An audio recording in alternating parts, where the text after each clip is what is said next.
Supreme court dams fund में मौजूद रकम हुकूमत को मुंतकिल करने का हुक्म जारी कर दिया गया है। दियामर भाषा मोमिन डैम्स फंड केस की 9 अक्टूबर की समाअत का हुक्मनामा जारी कर दिया गया। सुप्रीम कोर्ट की डैम्स फंड के लिए कायम अपना ही अकाउंट बंद करने की हिदायत, रकम हुकूमत के पब्लिक अकाउंट में मुंतकिल की जाए। मजीद तफसीलात जानेंगे जुल्करनैन इकबाल से। जुल्करनैन बताइए।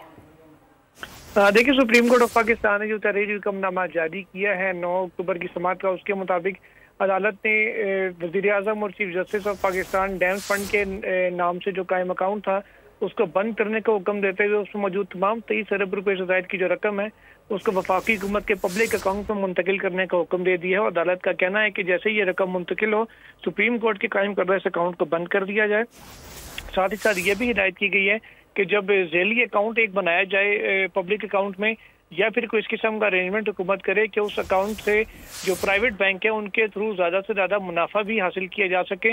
और जब भी कभी फंड्स की ज़रूरत पड़ेगी दियामिर भाषा और मोमन डैम्स के लिए, जिस मकसद के लिए डैम को फंड को कायम किया गया था और पब्लिक ने पैसे भी दिए थे, वो जब भी ज़रूरत होगी इन पैसों की, उस जो झेली अकाउंट है उसमें से पैसे निकाल के डैम्स फंड की कंस्ट्रक्शन के लिए उसको इस्तेमाल किया जा सकता है। ये सुप्रीम कोर्ट ऑफ पाकिस्तान ने हिदायत देते हुए जो तमाम तर दरखास्तें इस वाले से आई थी, डैम्स फंड का जो केस था उसको नोटिस दिया गया था, उसको निपटा दिया है।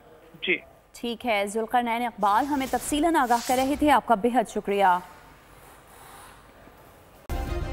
सब्सक्राइब करें और बेल दबाएं ताकि कोई खबर रह न जाए।